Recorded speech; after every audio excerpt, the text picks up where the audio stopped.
My name is Mick. I'm one of your hosts alongside Benjamin Huang. Hello. Who will be My name's not Benjamin Huang. It's Jimmy. It's Jimmy. Jimmy. Yeah. Hey, Jimmy. Jimmy.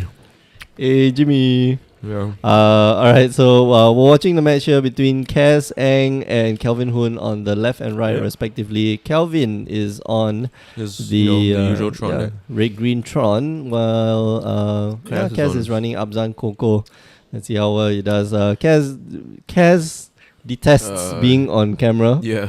Because of all the criticism that he ends up facing. Yeah, but no matter how much he protests, he still just goes there. Because he has friends. Yeah, but yeah, Kelvin's starting off on an ideal draw. He's gonna have 7 mana on turn 3. Yeah. So Kaz struggling to find any kind of traction in this game, and I think it might go to the sideboard game quite quickly. Once Red Green Tron gets active, it's really hard to put down. Kaz looking for. Probably looking for. I don't think basics matter too much, so I think Kaz should actually be playing it in such a way so as to maximize his opportunity of playing his combo pieces. Yeah, the life isn't that important. Yeah. I think I probably would have gotten Overgrown Tomb. For Tomb or Godless Shrine. Yeah. To make the NFNs. Well, yeah, the double white NFNs, right? But I don't really like his play here because the voice just does nothing at all. Yeah, that's true. Well, it could. But he could be trying to bait out like an activation from Kelvin's Khan.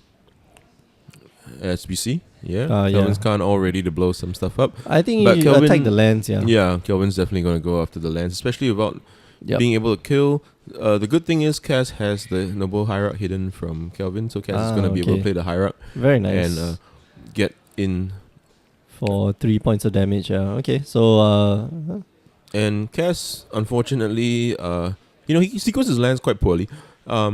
He could have held the fetch, one of the fetches back and played the Temple Garden last turn, meaning that he can then fetch and get black mana to play the Viserys here that's in his hand. Yeah, possible that. Oh well, losing out in that regard. Kelvin's gonna be able to cycle. Chromatics, he has a Pyroclasm, as you can see, he's peeking out on the right side of his hand. So, alright, so it's gonna go off, and probably gonna go off. Mm-hmm. But it depends on what he. It was debatable as to what Kelvin should have done with the Khan, especially with would you have gotten rid of the? Would you? Since he had the Pyroclasm in hand, right? Would you have gotten rid of the what's his name? I think it's you could have gone up and seen what your options are. Yeah, go up with the Khan, take a card out of your opponent's hand, and then see what your options are in terms of what he's gonna play, and then run the Pyroclasm, have him put a voice token into play, and then kill it with the Khan later. Well, I didn't quite see that. Yeah, but he has the what you call it? He didn't put his token on the battlefield. Yeah, that's odd. But I think they're gonna rectify that right now. No, sorry. Yeah, the token's there. It's a little itty bitty dice. That was resting in the eye of the otter the otter spell. Oh my god! There's a giant box. We'll start. We'll advise them during the middle of the match. But you have prepared an entire box. Cracking at the end of his turn. Mm-hmm. Actually, I think his hand is quite light on action, so he doesn't have too much going on. Good that he still has that. At least you can filter, thin out his deck. But all the amount of mana in the world will not save you if under pressure you got nothing. And with the combo on the table, it's a Melira, right? Does he have the combo? He has a combo, it's a and he has a Co-Collected Company in his hand. So any land is gonna make turn it on, make it live. Alright, so Ancient Stirrings here are gonna hit for Kelvin. Is he gonna Kelvin find? Needs a stone. Khan is gonna be okay, but does it's not gonna be great in does the red green Tron deck run Ugin? I see some versions that run Ugin. Yeah, there you go. Okay, there we go. So speak of the devil, Ugin gonna be very good in this situation. Alright, so second of Ugin gonna hit the battlefield. Second of Ugin gonna crack and probably find him that Ulamog. Yeah. Yep. And that's back-to-back sequence of plays. Yeah. Very important for Kelvin to have found Ugin there. Yeah, Cass gonna scry to put 1 the cards 3 in the times. Yeah. graveyard, yeah. Cass So just let's looking see. for a land to turn on the collector companies in his hand, I think. Oh, Cass had the kill. Yeah, he had the kill already. So So I think you see the like the amount of planning that requires that you require to have in Modern, because if he had been able to play the Viserys here a turn earlier, no, I don't think it would change. It would have changed. It wouldn't have this, changed much, yeah. but the fact that he didn't get to play as Viserys here meant that he was drawing live to the combo. Because okay, right. Yeah, so it could be deliberate on Cass's part, and this is gonna be he should probably put the Ulamog trigger on the stack, have it target some stuff, and then cast a collector company, right? Yep. Since unless he wants to hit a spell sky, which is very marginal, and without a cord in the graveyard, he doesn't have too many outs to that. So he does exactly that. No, just I feel you should float. You need to float the mana, let the Ulamog resolve, let it, So he's targeting that's so he's exactly targeting 2 lands, So you just float the mana and make sure that you. So Melira and pretty good Melira and Finks. Yeah, unfortunately the Melira and Ugin. Finks is just gonna die to the Ugin again. Yep, -3. Gets swept up by the Ugin. Gone. Yeah, but there's no way he can save that mana to the end of his turn. That's true. Yeah. Cass is gonna scoop it up really quickly. Okay, so that was a quick game for an extra game, I think. Given the way this thing is playing out, but yeah, no, it was a quick game. That was a very quick game. Okay, so what does Cass have like in terms of the sideboard? Like how do you think he can deal with? I think he has Stony Silences. Okay, And so Stony Silences will stop all the rocks from all the stars. So, sorry. It's a card that's a lot better early rather than late. Mm-hmm. And if he has, for example, Revoker that we saw come out of his sideboard, Okay. The other collector company player's sideboard, last week or 2 weeks ago, that's decent against Khan and all his various friends. Yep. And the beauty of the deck is that you can sacrifice the Revoker to your Viserys here, and then take it back with Eternal Witness and recast it, redo, depending on what your opponent has and what position you're in. So definitely a lot of play to cast this deck, but no real way to interact with the core of the Tron deck, which is the fast mana, or the huge chunks of mana. Yeah, the unfortunate thing about a Modern nowadays is that since Eldrazi is rotated out of the format, people stop running Ghost Quarters in their deck main board, and I think that's a key for players like Kelvin to all the Tron players to just come in and dominate the format. I believe wholeheartedly. Last week we had a conversation with the guys on the channel that Blue White Tron, damn good, bloody good. So of course it doesn't have the ancient stirrings like the Green Red Tron has, but Blue Tron, Mono Blue Tron and Blue White Tron, nigh unbeatable if you got like a really good hand. But that's true of any deck in Modern, right? If you have a very good hand, I wonder. Hi Goblip guy. Just seeing this. Every Tron deck runs 1 to 2 again. Eugene is a Tron's best friend. Yep. I wonder why we call it Tron though. Is it Voltron? Yeah, Voltron. Yeah, it refers to the old school 80s cartoon. Shit. I was spouting the Jurassic Park theme song. Oh yeah. Man, how does the Voltron theme song go? I mean, you have the internet. You just play it. Oh yeah. Okay. And so before this, Mick was trying to teach me how to use this casting thing. I'm literally I'm the dinosaur from Jurassic Park trying to figure out this computer. I am just 1 year younger than you, so there is no we deal with different your living is with these kinds of things. Anyway, Kaz on the play obviously. Land slow hand. Actually, I'm not sure. Maybe you're not too motivated to play mana creatures on turn 1. Into possible Pyroclasm. So Cat's gonna fetch again. Hopefully this time he's a little bit more aware of what his possible draws are. But Kelvin on something other than an expedition map. So Cass should be encouraged by that.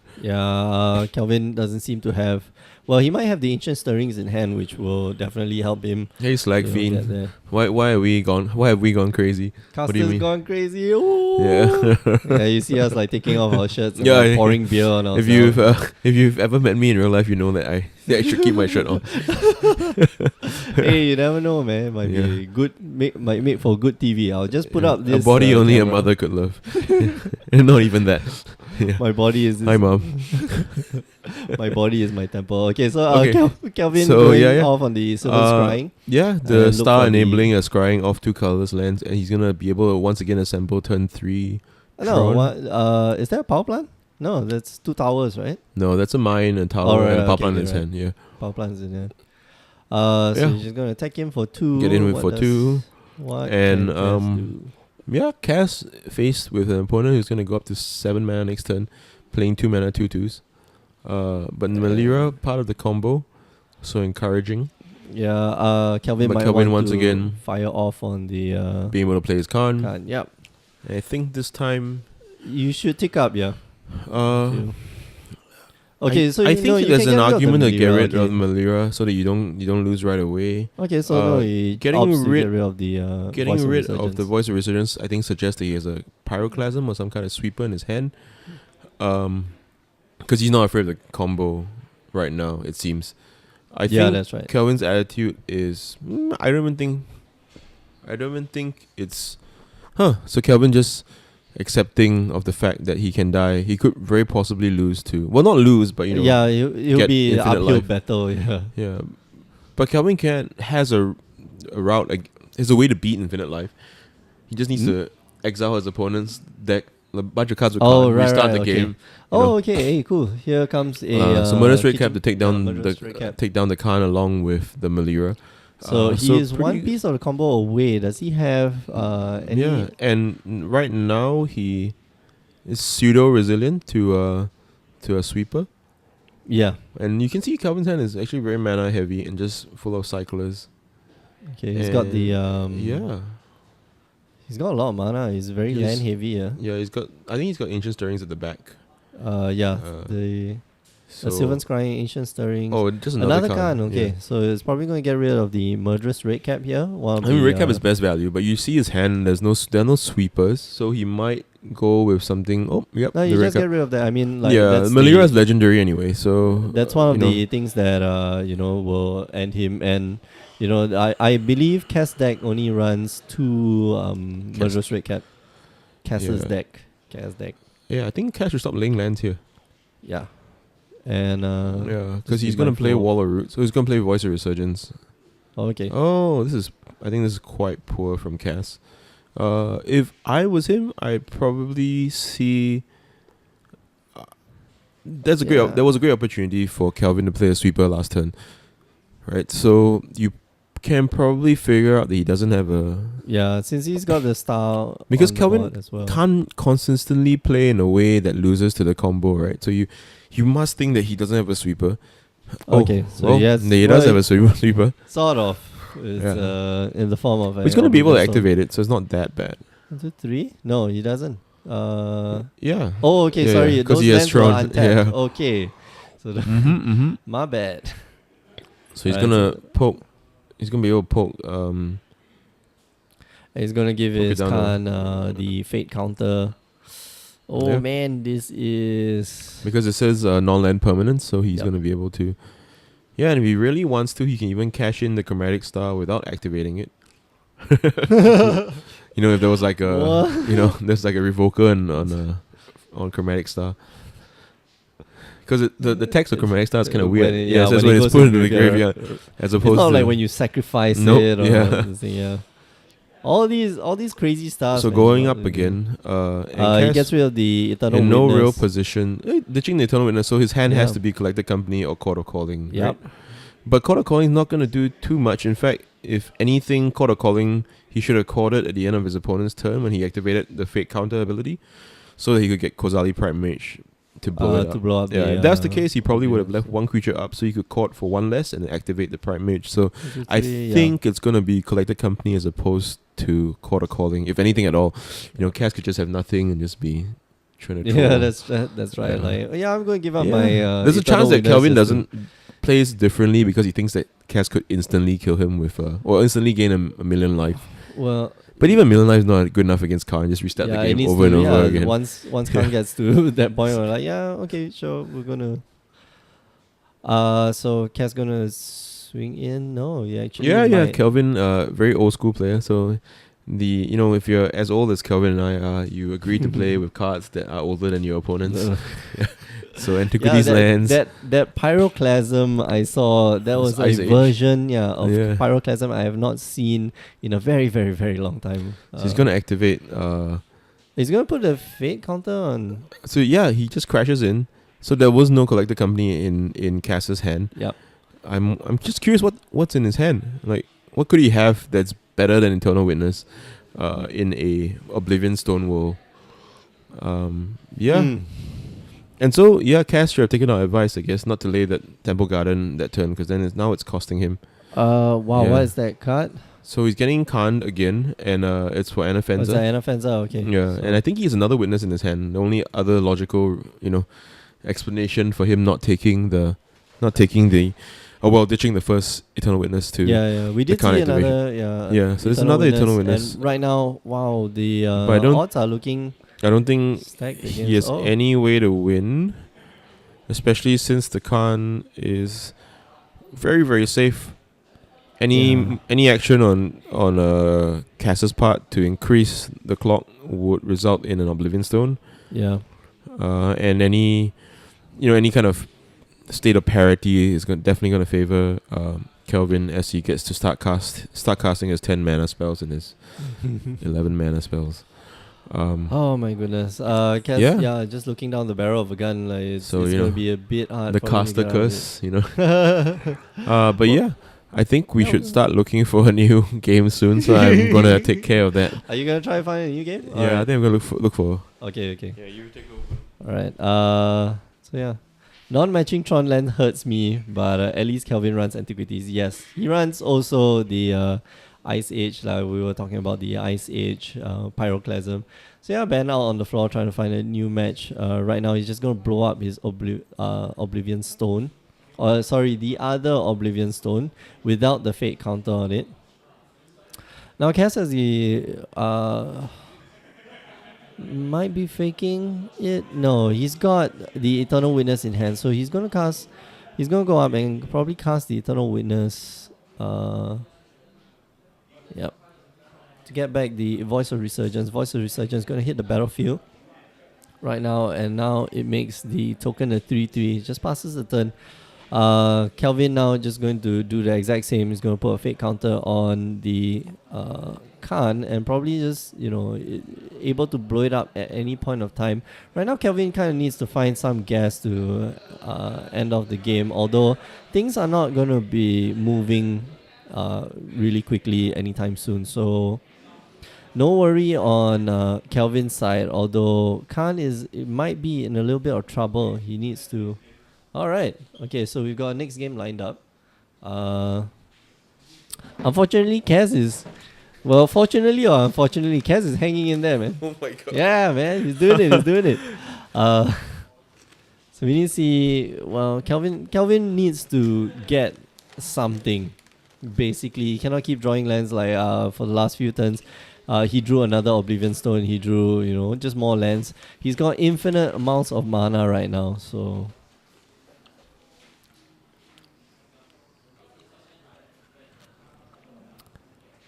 Yeah, in his hand, even more lands. This is If you're Kelvin, at what point do you decide that you're not going to be able to win this game at this pace? So you stone in his combat, and then you go up with your Khan and try and restart the game. That's the whole point. He stoned at the last point of combat. Yeah? Oh, okay. He's going to probably stone right now, and... Yeah, it's probably going to stone now. Take out the tokens. But I think Cass... What can Cass do? Draw more cards. You know what would be really good in this situation? Avacyn. Archangel Avacyn. Holy smokes. All your creatures get indestructible. Indestructible, and then Kelvin's kind nice Oblivion Stone, bro.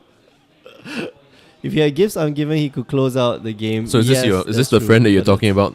That you and your blue white gifts? Yeah. Hey, come on, man. Blue white Tron, man. Yeah. Gifts ungiven. Yeah, we'll close out the game probably. This is brutal to watch. It's like. Like, I think Cass is probably like 2% chance of winning this game. And half of that chance that Cass has is for Kelvin to knock his entire deck into the dustbin and not be able to put the deck back together. I really do think that's how commanding his position is. Man. Kelvin has so much inevitability. He has an extra card in his hand. So taking an aggressive route. Does Kelvin restart the game? I don't know how many. How many counters are there on the gun? Okay, so it's interesting. Kelvin is trying to play in such a way that he gets to. He's gonna play Pyroclasm. Yeah. Take out both the token and the Eternal Witness. Exile his opponent's hand. Because Kelvin doesn't just want to play. He wants to win big. Alright, so Collector Company is good. But he has the most of the board covered with the stone. And doesn't help if Cass is going to hit one creature off his Collector Company. Ouch. Can we please restart the game and put this poor guy out of his misery? Well, yeah, restarting the game would just... Yeah, can you imagine? You know what cards he's going to restart the game with? Like 5 lands, an Eternal Witness, and an Anafenza. I can imagine Kelvin actually combos off against his opponent with the cards that he's removed from the game. The red cap has been removed.